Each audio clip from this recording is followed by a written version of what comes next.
Hey everybody. I hope everybody's doing good, and I hope you guys can hear me okay. This is so bizarre. I'm going to turn this off for 1 second. Every time, literally every time I've been doing a video these days, Bitcoin just goes crazy. So I think I should just hang out here and just be online the whole time because it's insane. Literally, I'm standing here and I see this green candle just go whoop, and Bitcoin added another $1,000. So congratulations everybody. I'm on my iced coffee. It's been a busy day. Let's jump in. Hello, James in Scotland. There's a whole bunch of Jameses following this channel. I hope it's not because it's my name. But as usual, without further ado, let's jump in and talk about some of the good stuff. And a big focus today, I'm going to talk about things that aren't necessarily all crypto, but I'm going to talk a lot about math, money, and freedom. And it doesn't matter what asset you're in, as long as you're in the right asset to achieve what you need. And it's good to have a mix of everything. So I'm going to touch on some stuff, do a little bit of financial lessons, a little bit about mathematics, some basic ratios and formulas, and hope you like it. So let me see. See, Ed, it seems like you do a lot of shorter time horizon trades. What are your tax strategies for the US? So what I do is I get into long positions. See, Ed, thank you so much. I'll tackle this real quick. That means my timestamps will be off, so apologies for that. But what I do is I get into long positions at least 12 to 18 months. I buy leap options. I typically sell puts for the same duration. And then I swing trade, depending on when I see tops and bottoms of the market. Either I double down or I sell out of the money calls against tops. And I do this like clockwork for more than a quarter of a century. And it's very effective. So that's what I do. Hello from Germany. Guten Abend, as they say. So let's just not waste any more time. Of course, now this is financial advice.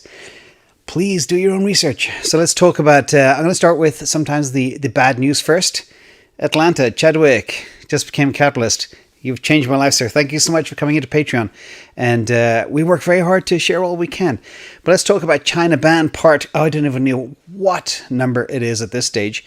But Bobby Lee, who knows China and he knows Bitcoin, he basically said there's a 50-50 chance of an outright ban of Bitcoin within China. And the overarching goal of China is the digital yuan or renminbi or whatever you want to call it. And that's what the mission is. Despite that, though, he does thinks we're still on track to get to 65,000 real soon. And Bitcoin should be over $250,000 later this year. So really bullish sentiment. And I thought that was a bit of bad news mixed with a bit of good news. So again, he knows his stuff. He's been in the Bitcoin game for a long time. So is Anthony D. Laurie fudder? He seems against crypto. I don't know who he is. Sorry, Chris R. I don't follow a lot of people. I keep my head down. I do my own thing. I find that if you listen to others, you can get a tainted vision of where the world is going. And I think it's much better to be independent and blaze your own trail. So that's my advice to everybody out there. Don't believe what you read. Don't believe what you see. Even don't believe anything I say. It could all be wrong. But this is just my interpretation of what I see. And I use that to make money-making decisions. So IMF FUD time. The IMF is really getting desperate here. This was hilarious. And I kind of wrote this out in detail so you could all see. Because all their words are so pathetic. So, first of all, crypto assets require enormous amounts of energy. I mean, stupid thing to say. Second thing, ecological implications, therefore you skip it. Cyber attacks, ransomware, all the usual party line. And this is the funniest thing. Point number 4. The IMF said, well, internet access and technology is needed to transfer crypto assets. And that remains scarce in many countries. So I'm going to jump out here for a second. IMF, have you ever been in the deepest jungle, tropical rainforest in Brazil, or a jungle in Africa, or a desert in the Sahara, or anywhere in the Middle East? Everybody has a cell phone, okay? So they don't have a bank account, but they have a cell phone, and that's all you need for crypto. So IMF, pick up a book, get educated, because it's really stupid and pathetic right now. Then they said cryptocurrencies are unlikely to catch on. Yeah, explain that to the 2% of the world's population that already own crypto. And it's up to 16% of the US population now, per a recent study I said. And then they also reported on some fake study created by some university in El Salvador that 75% of Salvadorians think Bukele's adoption of Bitcoin is not very wise. That is completely untrue. So IMF, you're full of shit. Hate to curse, but I had to say that because it really, really is ticking me off. Then we have this woman here, Senator Warren, Elizabeth Warren. She used to be against the banks. She used to be championing taking down the JP Morgans and the Bank of Americas and the Wells Fargos all her career. And now all of a sudden she wants to protect the banks and the hedge funds. She says, well, crypto is an exposure to hedge funds. She never cared about hedge funds in her entire life. In fact, she tried to take them down. She says it's a risk to banks. Same thing. She wants to regulate banks to death. She thinks there's threats from stablecoins. She's scared of the usual things, cyber attacks, risks from DeFi, all that type of crap. I think it is just hilarious. Again, the foot attacks are coming, but it doesn't matter. Bitcoin's still going up. Now, to combat that, a couple of things. One, this I thought is very funny, just to remind us all. Being told what to do with your money is not freedom. This is a quote by somebody unknown. I thought it was brilliant. Senator Warren refers to things like the people behind Bitcoin as shadowy super coders. We should all be very afraid. Who do you think are the shadowy players in the banking industry today? Look at the Jamie Dimon. I mean, come on. What? Yeah. Very, very annoying. FUD. Thank you, Air 2. I won't repeat what you said. F to F3D. Nice one. But let's go a little bit further. Now, to counteract this as well, regulation is coming. We've known this for a while. I've been talking about it for a while. And the exchanges are trying to get ahead of this a little bit. So, for example, FTX lessened their leverage trading from 100 down to 20. Binance followed suit. BlockFi are fighting being blocked in 4 or 5 states at this stage. I can't even count because of some nuance thing. And the Binance CEO, well, we'll talk about him in a little bit as well. So regulators are coming. They don't know which way is up, but this thing is growing very fast. And I always say, you can't put the toothpaste back in the tube. It's out. And to prove it's out, look at this. So Binance is so desperate to, behave now with regulators. They are beginning to suspend withdrawals from accounts. I don't know why they're doing that, actually. They are shut down their tokenized equities. They have shut down or reduced their leveraged margin accounts for trading. Their withdrawal limits, again, throttle those down as well. They're asking for more KYC information from customers. And CZ, the CEO, is willing to step down. So poor Binance, but they're really trying to get on the right page of regulators. And all the other big exchanges are beginning to follow suit. And you've got firms like Gemini and Coinbase who are way ahead and really trying to behave because they know the regulation is coming. Now, if you think that Senator Warren and other people are correct, why would Goldman Sachs go all in and file for a DeFi ETF along the lines of what another firm did very recently as well? So that was Grayscale. Now, the banks are going in. They know crypto is coming, but they want to be on the right side of it. If you ignore it, it'll eat you alive. So they're jumping in hard. And they see the future, and they want to be behind it. So this is some Goldman Sachs news, but look who else is in. The company that fought crypto for a long time and said it was garbage, and even as recently as April of this year, told their investors not to invest in Bitcoin. Now they've disclosed they got approval for Bitcoin futures trading. So you see here, that's the second biggest bank in the country, and I think a top 5 bank. They're getting all in. So regulators are coming, people will kick and scream, the IMF will say stupid stuff, but it's too late. Wall Street is into crypto, and Wall Street control the politicians because they give them the money by which they live. So don't worry about it, everybody. It's all good. Now let's go a little bit further. Let's talk about the Bitcoin and Ethereum parabola coming. This is a piece of good news. So I always like to start with the bad stuff and then brighten the day towards the end. So Bitcoin is apparently, per this analyst, about to go parabolic. And the second phase of the bull run is about to start. In fact, just looking at Bitcoin right now, it's up $1,800 today. And it just added $1,000 since I started this, like a few minutes before I started. So the target from Crypto, I can't remember his name, some analyst, 200,000 subscribers on YouTube or something. He said Bitcoin's going to $200,000 and Ethereum should be at $18,000 by July 2022. Now, the reason I think the key part there is July 2022. So I always talk about the lengthening of the bull market. This guy also believes we're going out to the middle of next year. So the bull market's not going to be ending in October 3 months from now. It's going to continue into 2022, which is good. Again, the money keeps on flowing. And I'm going to talk a bit about the money flow as well and how that impacts many other assets too. So let's talk about Tesla earnings for a while. I know there's a lot of Tesla people out there, and I urge everybody, if they don't have a share of Tesla, try get one. It's an important part of your future asset. And I'm going to walk through some numbers because a lot of people were asking me what I thought about the Tesla earnings report. First of all, it was mind-blowing. It was extremely strong, the strongest report I've seen in a very long time or perhaps ever. So their car margin, let's start with that. The profit margin that they make on vehicles is 28%. Step out for a second. That's one of the highest profit margins on a vehicle of any car company on earth. Remember, Comcast, they pump internet to people's homes. Their margin's only 12%. These guys are making a physical asset. You'd think internet would be extremely high margin. Well, Comcast haven't figured it out, but Tesla figured out to make nearly 30% margin on a car. But there's more. Revenue growth, 98% year over year. EBITDA growth, 106% year over year. Earnings per share, $1.45. Now, what I want to really emphasize here, and there's so much other good stuff I could talk about, more and more numbers, but I don't want to bore you to death. But the key thing is the non-car revenue was only 1.75 billion. And there's so much upside in that. In fact, they're sold out of Powerwalls to the end of next year because they can't make them fast enough.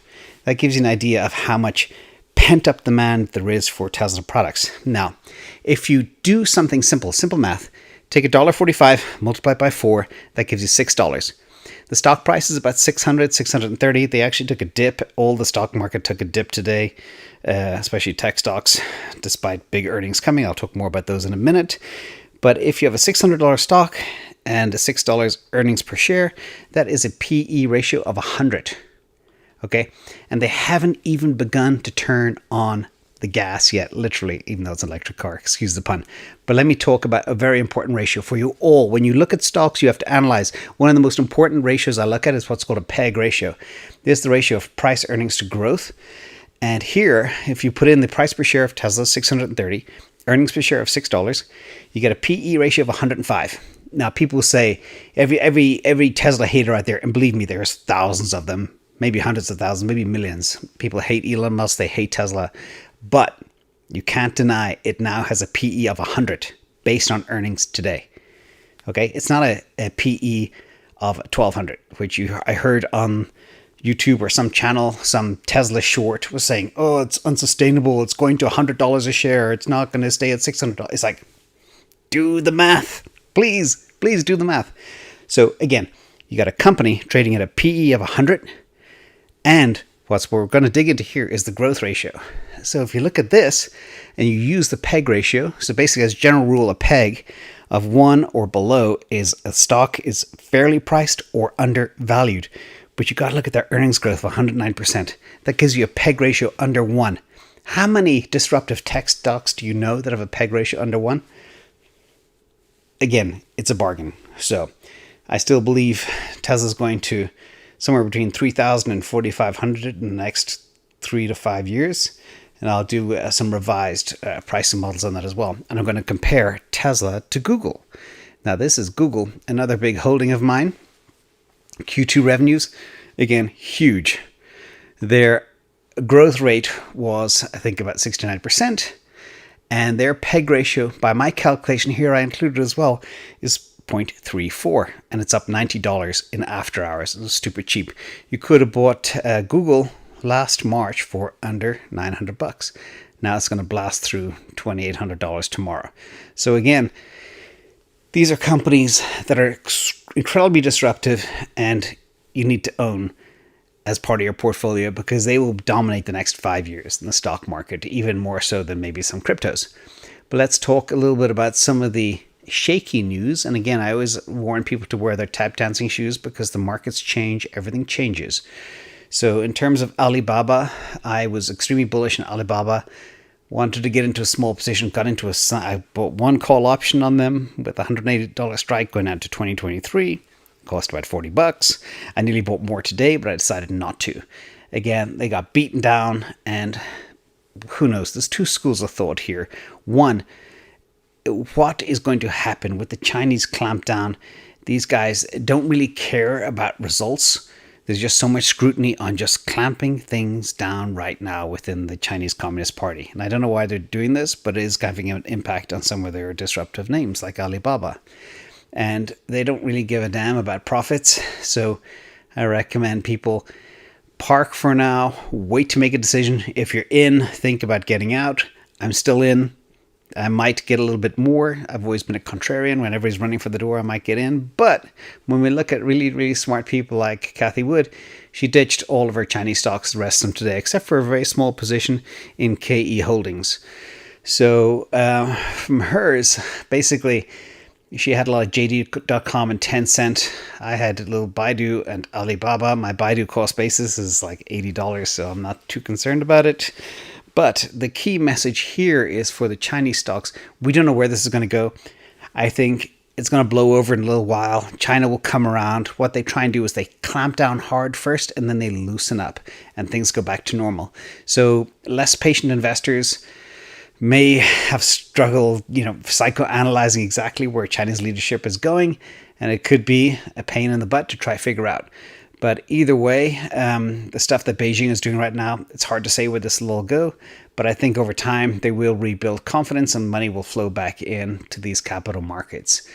Or the scars could take a long time to heal. I'm not sure. Either way, China's not going away. Digital CBDC is not going away for China. And their big leading companies will be big one day again. And they'll become big global players. Thank you so much, Tina. You're very generous. So that's kind of the China news. And I know some of you may have exposure, but Cathie Wood is out. So we'll see. She may see something we all don't. So beware of China. Now, I just want to touch on one last thing as well for many of you out there. I believe it's very, very important to have a mixed portfolio. Obviously, crypto is the hottest thing in the world right now. It's the biggest asymmetric bet. Bitcoin is, as far as I'm concerned.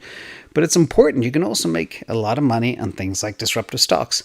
Tesla, Google, Shopify, many others, Trade Desk. Now, what I also want to just show you as well, I always speak about real estate being a critical part of your hedging portfolio. So let me step out for a sec before we jump in here to these mind-blowing numbers that just came in from the Case-Shiller Index. Gold has been flat over the last 2 months pretty much. But look what real estate has done. This is insane. So I believe it's all tied to money printing. When there's money sloshing around the system, money supply grows by 40%, etc. Everything inflates. That includes real estate. So the month-to-month growth of real estate from April to May 2021 in the US of all the top cities was the highest ever on record, and it grew 17% month to month. I mean, that's faster growth than Bitcoin, for example. Gold, flat. Real estate, skyrocketing. And there's no signs of it slowing down either. So I just want people to know that. And don't forget, you're not going to see this 70% increase in housing real estate in the CPI report, because they don't want people to know that, how exactly it's going. But again, I find myself running out of superlatives to describe the crazy inflation metrics we're seeing right now. And again, all roads lead to Bitcoin. That is the primo hedge against inflation. Fiat is going down, no doubt about it. Money printing is going to continue, and everything's going to inflate. All hard assets are going to inflate. The old saying is, during these inflationary environments, buy things if you drop on your toe, it'll hurt. Gold, silver. But I think real estate, Bitcoin, although if you dropped your little USB thumb drive, your Trezor Ledger on your toe, it's not going to hurt that much. But anyway, just want you guys to think about that. And final note, and just more of a safety thing here, this Delta thing, it ripped through the United Kingdom in 45 days, which is good news. But it is 1,000 times more transmissible. Incubation period is much shorter than the traditional C19. And the viral loads are 1,260 times higher. So the point is, things like contact tracing and mass protection are less effective, so everybody be careful out there. I don't want to make this a C19 party, but it is going to rip through the US. And it's already beginning. It's probably ripping through other parts of the world as well. So just lay low for 45 days and then we get back to life, because I think things could be pretty nasty and gnarly as we go forward. So big thank you everybody to be here. And let me just jump in and get to the questions. Switch camera, pop up the chat. I'm getting much faster at doing this, by the way, these days. And thank you all for being here. Hope everybody's doing good. I got a question from Roxanne. Hey, James, in Canada, Wealthysmole, whoever that is, I'm now offering Wealthysmole is now offering fractional shares of some big companies, including Tesla, Google, and Facebook. Is this a solid on-ramp? So what I would do is I tend to be very, very cautious. I'd much rather buy equities on an exchange than fractional shares through a crypto exchange, because the tokenization of equities is really getting a lot of regulatory scrutiny and they could shut it down. And therefore you could be left high and dry. All the tokenization of shares that Binance did all need to be shut down and basically cashed in within the next 60 days, I think.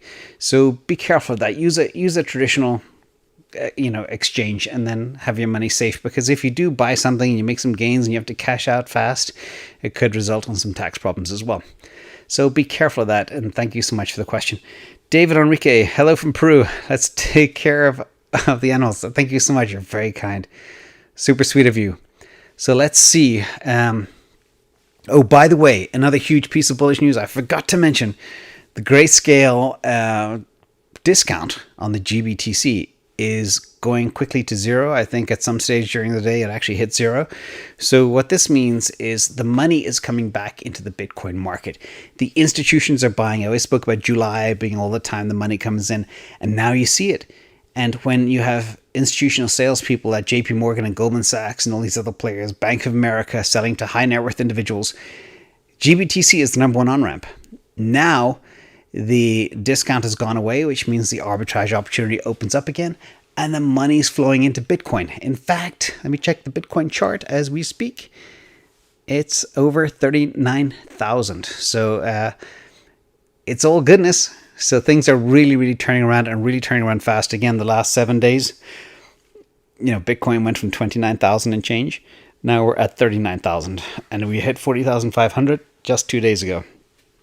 So it's all good. So one Bryden, hello James, which call options are you looking at? I'm a big fan of Palantir. What call strike would you recommend? So I got into Palantir, I think at $20 first, and then I got in again around $17.50.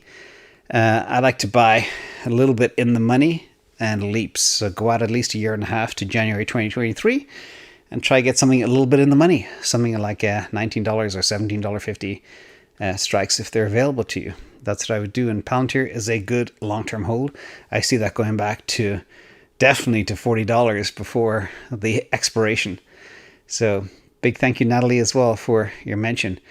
Oh, things are getting Simon Arenas. You guys are too generous and too kind. Thank you so much. Chadwick, James, how do you feel the market's taking a hit in August could affect crypto price action through the first of the year? So I do believe there could be some softness in the stock markets. We saw some today. We saw some last week. There's going to be some. The reason I mentioned that Delta variant is because I believe that could come back to bite. Things like masks, mandates, and people locking down and stuff like that could slow the economy, which rattles the market, which could affect earnings, which would bring prices down. But I think it'll be very temporary. There's a big initiative now to get everybody vaccinated. I'm not talking about pro or cons of vaccinations, but people are working towards that. So I still believe August could be slow, but there is a huge disconnect now for the first time ever between the crypto market and the equity market. And that's why it's important to play both sides of the fence and position yourself accordingly. I do expect some weakness in the stock market in August. That's why I'm in a pretty high cash position right now to be able to take advantage of those opportunities when they come. And I've been very cautious right now. My crypto bags are good, and we'll see what happens. But I do believe Bitcoin could become that new safe haven asset. I keep talking about that. People might cash out of the stock market and move to Bitcoin. And I know the bond market has to go there. Real estate's red hot, but you can't buy it because there's no supply. So all roads lead again to Bitcoin. So again, when I hear like all of the people's estimations where Bitcoin's going by year end, like 200,000, 240,000, 160,000, 288,000. I believe they could be achieved. My goal still remains just north of $100,000 by the end of the year. But if we have that longer cycle, we'll see what happens. And there's not much time left in this year as well. I mean, we're nearly at September, so we're down to the last third, and things are going to move fast. So AE, God comes to you with a gun to your head and says, you have to have all of your assets in one asset for all of eternity and hold it. What is it? That's the easiest question I've ever gotten. That's Bitcoin. That is the pristine asset of our time. Despite the regulatory risk, remember, the expected value's real simple. 1% chance it goes to zero. 70, 80% chance it goes to $1 million. And then the balance is it'll go to 800,000 in the next 10 years. So even with the risk of it going to zero, it is still a very lucrative investment to get involved in. Victor, thank you. 18k euros in cash. When and how should I get into Bitcoin ETH? I can also put in small amounts, monthly, weekly from salary. Thanks for the great work. So right now, when I look at Bitcoin, it's taken another run at 40,000. The critical level for Bitcoin is 41,500. If it goes above that level, that will then flip into resistance, and then it'll be off to the races from there. So I worry now. People are beginning to have this FOMO sensation, and it's like, oh, I didn't buy, and now I have money, and I should jump in. What I advise people, well, I shouldn't advise people to do anything, but what I would do is I'd take half of your allocation and just get half of that into Bitcoin now, buy an ETH or two if you can, and then use the other half to wait and see what happens. But this thing can move really fast, and just watch for that critical level. I mean, just watching the GBTC as a canary in the mine today, and that discount going to zero from 14% last week is a hugely bullish sign. So I keep saying the money's coming in, the supply in the exchanges is dwindling, and the bulls and the whales are all accumulating right now. So try getting in as quickly as you can, Victor. Thank you so much for the question. JR, love Winston the Bear, not including Ethereum. He's cute. Do you consider Link a top 5 altcoin along with Sol and Dot? Yes, I do. In fact, after Ethereum, Link is probably my third position because I look very heavily at safety and I'm very risk averse. And even though Chainlink tokenomics isn't exactly perfect, it is a very, very stable token that is pervasive across the whole DeFi ecosystem. And no matter what happens, no matter which horse they back and who they're aligned with, they'll do very well. So I like Chainlink. In fact, Chainlink was doing very well over the last couple of days. Let me see exactly what it's doing right now. Yeah, Chainlink's just up another 7% right now. Just spiked. And I think it's going to break through $20 sometime today or tomorrow. So yeah, Chainlink is definitely top 3 altcoins for sure. Excluding Bitcoin and Ethereum. Maybe even number 1 of that. So thank you for that. And I do like Solana and Polkadot as well. No doubt about that. Let me see, make sure I'm not missing anything. Because I really kick myself if I do. Okay, Kim TMC is buying what amounts shares of Tesla on Stash or Robinhood the same? Beneficial is buying regular stock? Yeah. It's totally fine. It's like buying. So people like to buy crypto to be able to take custody themselves. You can't download your crypto yet from Robinhood. There's another report today saying they're working on that and they're going to have that pretty soon. And Robinhood is also going to allow staking. But yes, buying Tesla on Robinhood is completely fine. Just buying a regular stock. So you're fine there. For the orangutans, yes, thank you still. We are going to be sponsoring some orangutans in Indonesia real soon. Sadly, because of palm oil, they're losing their place where they live, their homes. So it's really sad. Anyway, Jared. Hey, James, love your chat with Alex Celsius recently. How do you see the U.S. state regulatory evaluation BlockFi? Space where I don't know, they're going after BlockFi for some reason. So I do believe it's like a secret red telephone within the regulatory departments. And when somebody wants to rat somebody out, they pick up this phone and call and say, hey, by the way, BlockFi are doing something shady. Investigate them. And that's what I think what happens. And I think there could be something shady going on at BlockFi, something around liquidity, because when they offer 8.6 on your Bitcoin and then ratchet it down to 5% within a few weeks and then ratchet it down to 0.935% in a few weeks, that tells me they got financial problems and something isn't right. And there's many other things that don't smell right with BlockFi. Now you got 4 or 5 states that are shutting them down. So they're going after them for some reason. I just don't know what it is yet. So I would be concerned, not concerned with Celsius. Celsius work very heavily on lobbying and being regulatory compliant, etc. So not concerned about them, but I would be concerned about BlockFi. And for safety reasons, I tell people to move to Celsius from BlockFi if they can. So, Manedo33. Hey James, any favorite recommendations, tickers to get exposure to real estate on the stock market?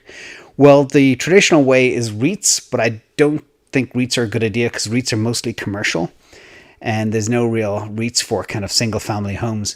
But it's a hard game right now. The best way to get exposure is just try buy a condo or an apartment or something in a fast growing city somewhere, wherever you are. But it's going up all over the place. I've got people reporting in from New Zealand, from Vancouver, Canada, from Sydney, Australia, London, England. Real estate's going bonkers. Paris, France, Portugal, even El Salvador. Apparently real estate's gone up 40% since they announced they're going to the Bitcoin standard. Think about that. 40% in like a month. So it's crazy. Margie K, thank you so much as well. But yeah, let me think about that regarding real estate exposure. If there is a good equity, I tend to focus on equities that are just disruptive stocks because that's where the most gain is. But and instead, if you can't buy an equity-related real estate stock, get something like Palantir or Tesla.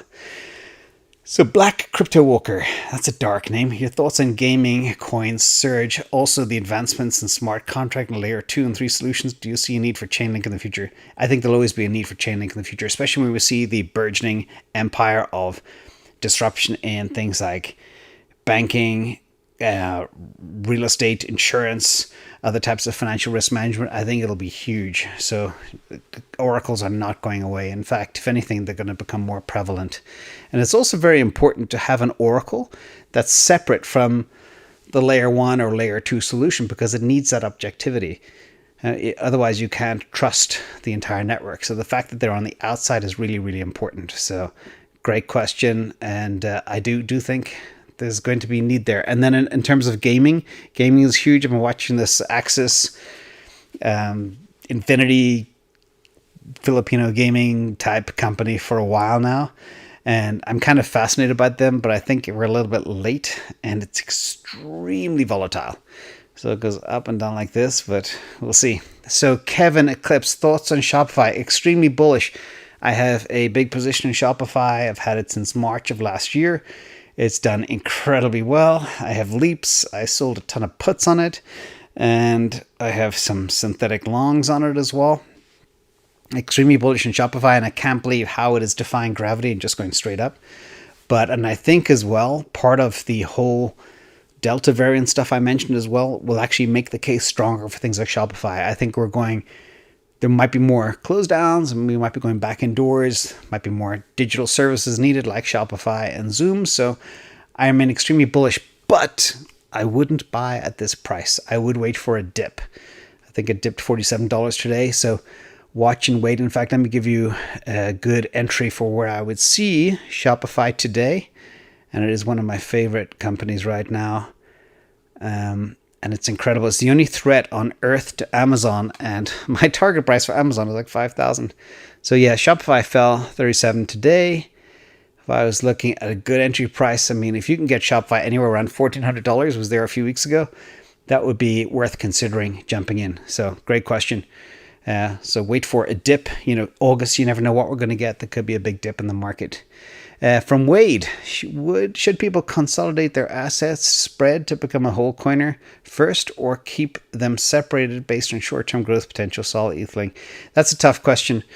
I always urge people to become a whole coiner. And one of the things I've become a little bit unsure of lately is there's so much regulation coming which could squeeze some of the DeFi players, which could have an impact on the Solanas, Chainlinks of the world, and some of the farming pools, the Aves, the Uniswaps. So I'm a little bit worried now, and that means I'm going heavier into Bitcoin itself, because no matter what happens, Bitcoin will only go from strength to strength. So it's really become, in this regulatory age, Bitcoin has become more pristine, if that was even possible.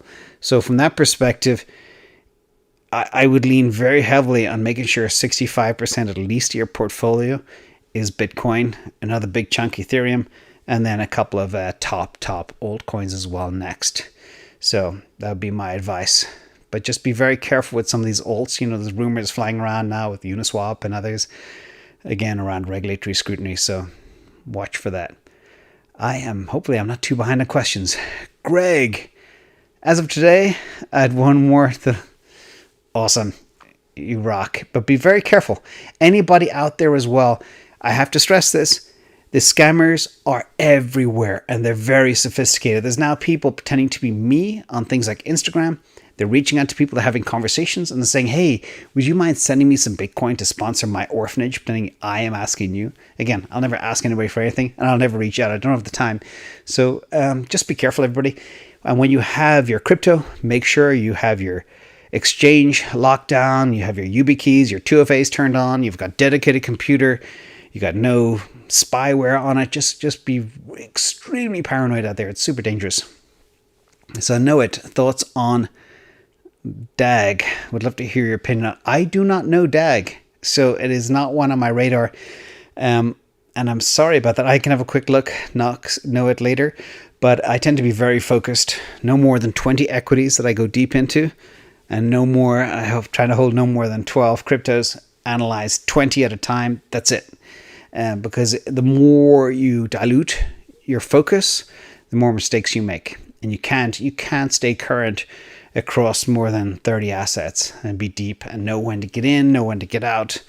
You need to know their movements, their charts, their everything, all the fundamentals. So AE, cash is poop, as we know. How do you think about determining your emergency cash position when it's so tempting to dump it all into Bitcoin? Well, I'm fortunate. I got into Bitcoin early, and same with Ethereum. So my cost basis is very low. I'm fine there. But I think from a cash perspective, I use very leveraged positions in options with equities. And from that, I can generate very good returns, way better returns than I could on Bitcoin or Ethereum. So I'm waiting. And I also need cash to do some margin plays if I want to do things like sell puts during a very volatile time. So that's why I use cash, and I'm very disciplined. I would be a buyer. I had limit orders, and they're still sitting in my Coinbase account, actually, limit orders on Bitcoin at 29,021 and 28,021. Haven't turned them off yet. They're still sitting there. So who knows? One day you might get a really bad wick straight down, but I'm waiting, and I'll be patient. If there is dip, there is some talk out there, some naysayers saying we could have a little return to some of the weakness in the crypto market. I am 85% sure we're probably going north, as I have been for a while, but you never know what could happen with regulators, etc. Grant McDonald, I noticed you have a video on where one ranks for Bitcoin wealth. Do you have this info for Ethereum? Also, what happens to the first 200k or 14k ETH? Great question. So the wealth info for Ethereum is extremely hard to get at because there's such a huge concentration. The Cantillon effect, one of the things I don't like about Ethereum is the fact that, everybody's moving towards the staking, and the people closest to the money printer get to stake the most, and therefore they reap the most rewards. So it's not as equitably distributed as Bitcoin. In fact, of all cryptos, Bitcoin is the most equitably distributed. It's also the most transparent, so I can mine that information and calculate exactly where the ownership ranks lay.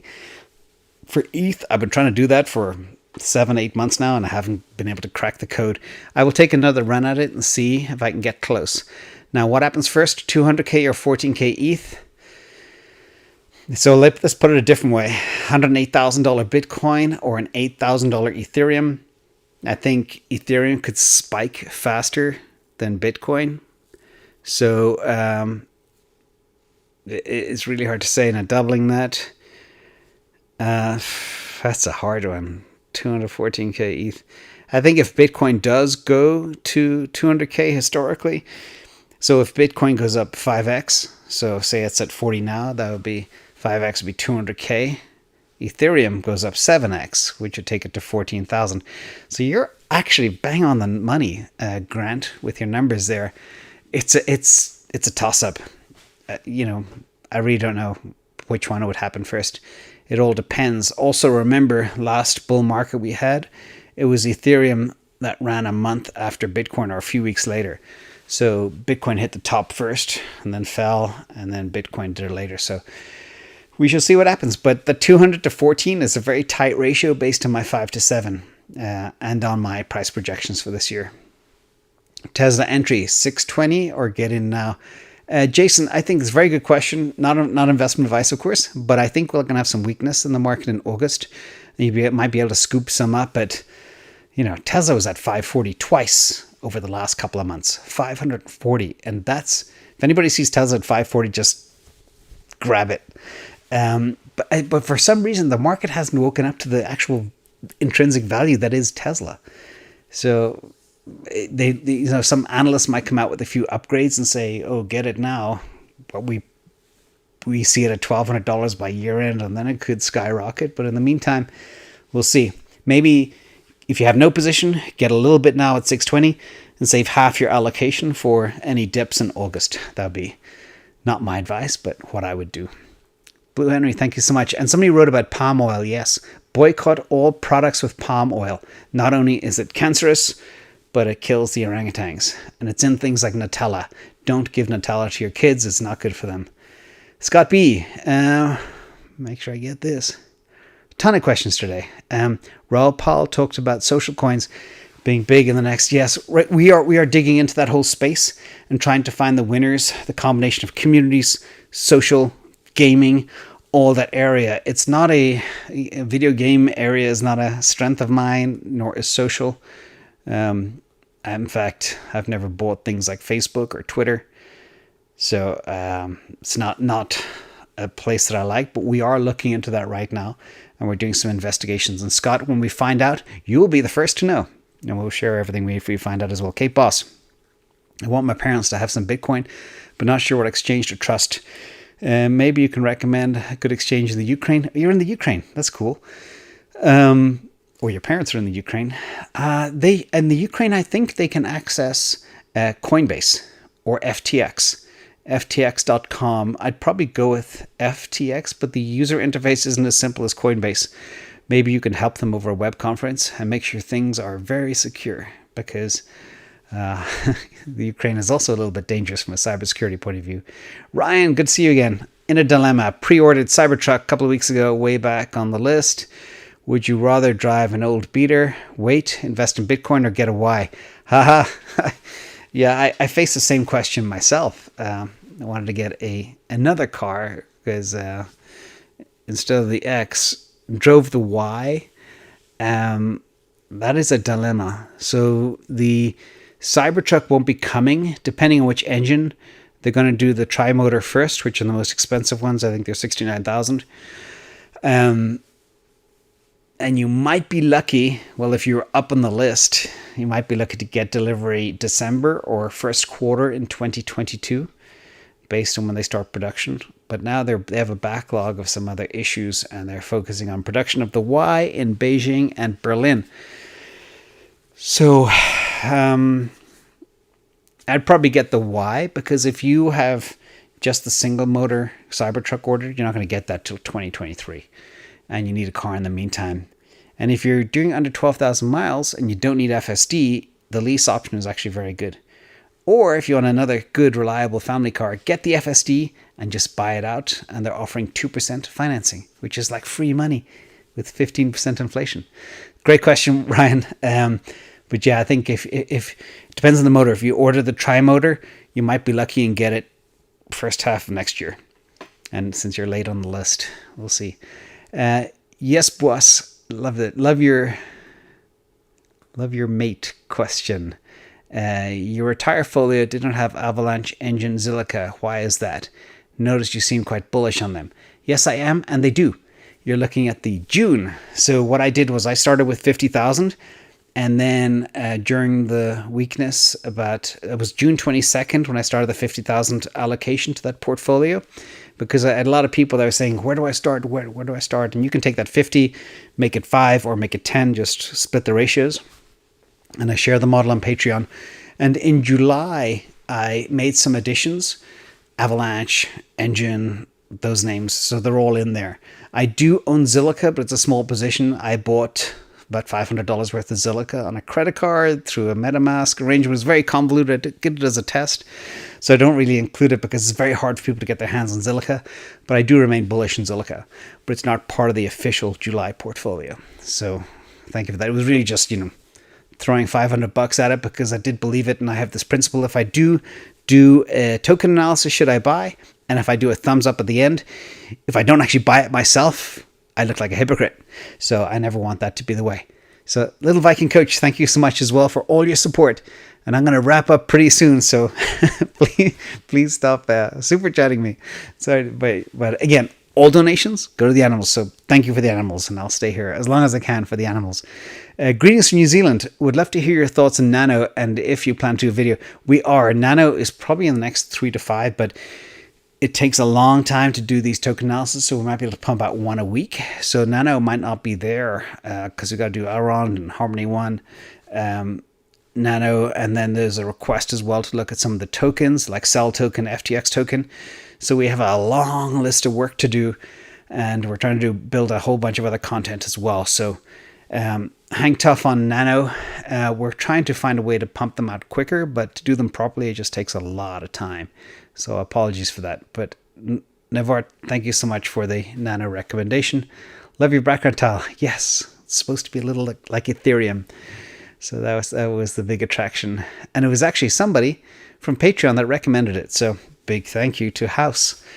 If she's there. Let me see, make sure I'm up to speed. Kryptonian. It's like kryptonite. Nyona Abrol.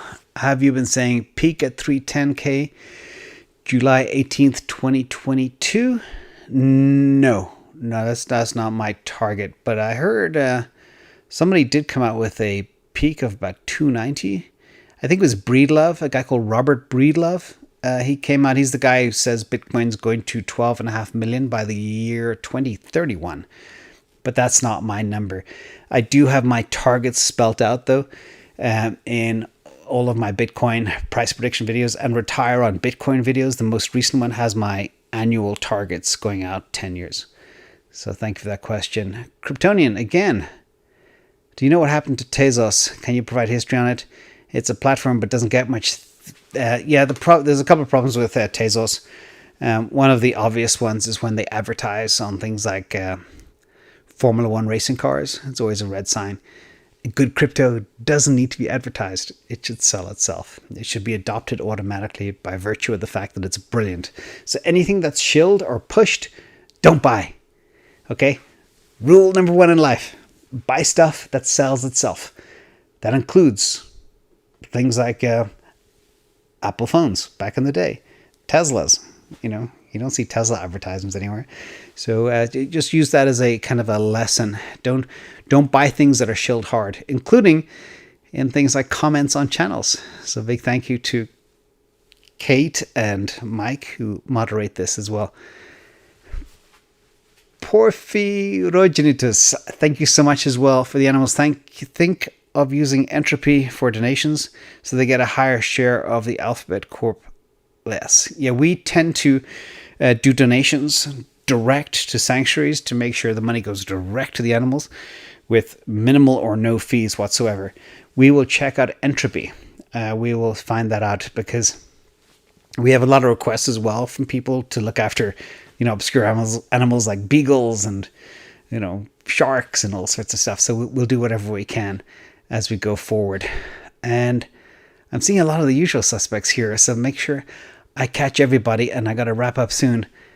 Gary Hartley, you are very, very kind and very gracious, and thank you. And Shoeless Joe, haven't seen you in a while. Hey, James, by what percentage do you see the crypto market increasing through the next 5 years? That's a tough one, but I definitely see the crypto market going to at least 10 trillion to 20 trillion. It's hard to say exactly what it's going to be made up of, but Bitcoin will be 40% of that as we go forward. And that'll get at least, and that's conservatively. So if you look at, say, the gold market cap, which is going to flip, I mean, I talked about gold again today. I know I might have some gold bugs out there, and I always say people do it. No, don't do gold. Based on purchasing power over the last 11 years, you've lost 40% if you invested in gold 11 years ago. And look at real estate, 17% month over month, and gold is flat. So Bitcoin flipping gold is definitely going to happen, and that takes us to, at least $10 trillion. So 10 to 20 will be the rest of the altcoins. So 20 trillion, 5 years pretty much is going to happen. But the question is, who's going to win? And this pace, the pace at which this whole world is changing, from DeFi to tokenization, now to gaming, to virtual worlds and virtual real estate, we don't know what the next big thing is going to happen. And I go back to Raoul Pal and I look at him. It's like, in November 2020, he was all in on Bitcoin. Then all of a sudden in January, February, he starts getting excited by Ethereum. And now he's all into Chili's. So it's like, he's bouncing around all over the place. We don't know what's going to be big. I guarantee you 3 months from now, Raoul Pal will be talking about something else. So, Shoeless Joe, great question. But 10 to 20 trillion will be the market cap in the next 5 years. FTX the question is there, FTX advertises. Sometimes certain things need to advertise. Now, if you were an exchange, of course you have to advertise. And FTX is also in competition with the Coinbases of the world, etc. So we'll see what happens. Joshua DeBacker. Hey, James, not financial advice, but it's smart to DCA into ADA engine Chili's right now, given the bullish movements in Bitcoin. Cardano has actually been very weak compared to kind of other players. I was actually looking at the 6-month chart of Ethereum versus Cardano, and I think Cardano was up 5 or 8%, and Ethereum was up about 40%. So I always say this, and there's a lot of bullish sentiment now coming out from around Cardano. So we see where it goes. It's good to have a little bit, but I think there will be some faster horses. If I had a choice, if somebody held a gun to my head, like somebody said a few minutes ago, if it was Solana or Cardano, Solana all the way. I think it's a much safer place. Engine, I did a review on that yesterday, despite some of the unknowns with Efinity. I think it's a very good play. I think it's going to $3 to $4 this bull run. Chili's, we are going to be analyzing that real soon because that seems to be crazy hot right now. So we'll see. Thank you for the question, Jeremy. Appreciate that. And let's see, MS, thoughts on Theta. Would allocate some T-Fuel or just stick with the main token? Stick with the main token on Theta. And that's one we're kind of looking at. But again, it's not in our top 10. So again, be very, very careful with that. We keep on... I know Theta is just outside the top 20, and it's like a YouTube type play, blockchain-based video streaming, and everybody is pushing me to look at it. We are looking at it, but there's a few things just don't look right now.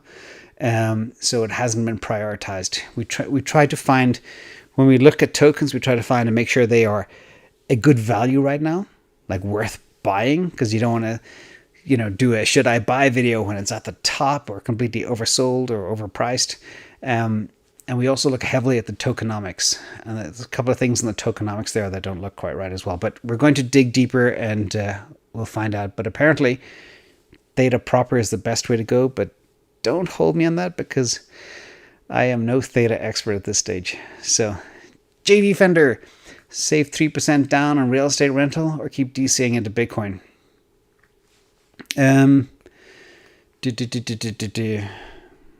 Hard question. I think despite the fact that real estate is red hot right now, it will slow down in near term. I also expect a crash, a real estate softening in the market about 12 to 18 months from now. So I would hold off on your real estate, DCA into Bitcoin, and then wait. You never want to chase a market when it's really, really hot. So that's always been my principle. Wait for it to come to you. Wait for that mini crash. every 7 to 9 years there is a market crash in real estate. So we're kind of overdue. So I think a year to a year and a half, there could definitely be one, and be ready for that. And then the beauty of Bitcoin is you can just cash in at the drop of a hat and be ready for it. Catherine, thank you for your knowledge. James, I live in Australia and I'm thinking about running my own superannuation fund of Tesla, MicroStrategy, Google, Square, Palantir, plus Bitcoin and Ethereum. What split would you suggest? That's an interesting one. So I see a little bit of a disjoint right now between, if you're doing that type of fund, you need to be able to make sure it's very fluid, because we're beginning to see that disconnect between the crypto market and the equity markets. And therefore, certain names will be very strong over the future. And all those names you're mentioning are all the names that I have very, very big positions in. But you got to remember as well, when you have MicroStrategy and Bitcoin, it's kind of a duplication. So if you have equal weightings of those, you actually are doubling up on that core asset, which isn't a bad thing to do, but just be aware of that. But also, certain names could get hit. For example, Palantir, Square, they're not as correlated with certain things that Google would be. Google will continue to print money no matter what happens. MicroStrategy is tied to Bitcoin. Tesla will be, a great value in the next 3 years for sure. 3 to 5 years, they just dominate everything. But they're all solid names. The split that I would recommend: put 40% into Bitcoin, and there's a 10% into MicroStrategy, and the other 50% with about 12% into Tesla, 8% into Google, 6 or 8% into Square, 4% into Palantir, and the rest into Shopify. Off the top of my head right now, that should add up to 100%. Thank you for that. And I am going to wrap up now because I think, hang on, Mike, my eyes are failing me. Headland, how do you feel about VGX token and Voyager? So we're going to do an analysis of the different tokens like Celsius token and FTX token and Voyager token. But I've heard some grumblings about Voyager token. It hasn't really done very well, and it was kind of like a bit of a scam. So we haven't dug into it yet, but I think there are safer tokens right now. And I do like the Celsius token from what I heard, most of it because of the fact that it has an amazing chart, and I trust Alex Mashinsky. I don't know the Voyager team. What I do know about Voyager stock, though, is they have a lot of Bitcoin in the balance sheet. So that could be a good play as well. So big thank you for that question. But we'll be looking into the tokens. We're going to do a video on the 3 or 4 big tokens. And if you have any tokens beyond Voyager, Celsius, and FTX that you want us to analyze, I know everybody's coming out with them. Let us know in the comments below as well. We'll do that. So, Lucas Ryan, it's still so early for Harmony. Yeah, Harmony 1 is another one that people want to look at. And let's see exactly what Bitcoin is doing right now and what the whole crypto market's doing. Chainlink, 19.5. It's going to hit 20 soon. Oh, wow. Yeah, Bitcoin's going straight for 40K again, as I said. It's gone up another $400 or $500 since I've been on. So that's incredible. I should just stay here and talk to you guys all day. We watch Bitcoin going up. That's crazy. Let me see. I think another super chat just came in. I'm going to drink some iced coffee. I shouldn't be drinking iced coffee at 6 o'clock in the evening or 5 o'clock. Coin. I'm 50-50 in Bitcoin and Cardano. Change that ratio, buddy. You're too heavy in Cardano. I know there's a lot of people that believe it, but Cardano has such a huge valuation already. Solana has a 4th or a 5th of the valuation of Cardano, and it does the same thing, except they've been doing it faster. And they got way bigger financial backers. So when you look at a protocol, you got to look at who's behind it, the money, the partnerships, the connections, and what they're doing. And some of the stuff coming out, there was another release on Solana today, what they're doing with exchanges and NFTs, and they have so much good stuff coming. So I tend to be somebody, and please, Cardano Army, don't hate me, but I like the proof is in the pudding, which means you have to be able to see what they have, and there's so many questions and unknowns about Cardano. And even if they do come out with the most perfect smart contract platform, will it be as fast or as good as what's already out there? We'll see. I'm beginning to think not. So sometimes as well, when you start building things 5 years ago, all the technology changes. And that's where I think the Solanas of the world have had a huge leg up. So lighten your load on Cardano. Keep some of it. You know, instead of being 50-50, maybe keep 20% Cardano. Use that 30% left and put it into things like Solana, etc. Scientific Best 24-hour Bitcoin watch party with snacks. Well, I got kombucha here and I got iced coffee, but I got to be running out of those. So, yeah, we'll see. That'd be funny. I know somebody does do those watch parties, but that's funny. But the timing, like literally the last couple of days, every time I come on live at 4 o'clock, it just goes, it's a good time.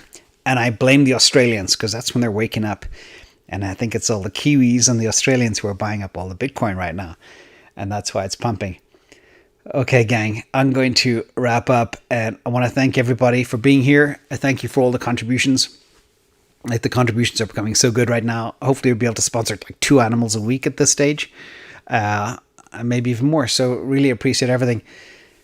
Yeah, the BT accumulators are in Melbourne, Australia and Sydney, Australia, and they're all over the place. So big thank you to everybody all over the world. You know, it's cool. We've got people in the Ukraine and Poland and Germany. Sorry for all the Europeans that are staying up late. Big thank you from the Big Apple who keeps us all safe. Blocks the spammers. A big thank you as well to all the contributions. And we'll be back for our regular programming tomorrow. And let's see if Bitcoin can get above 40K tonight. Enjoy the watch party, everybody, and be safe. And talk to you soon.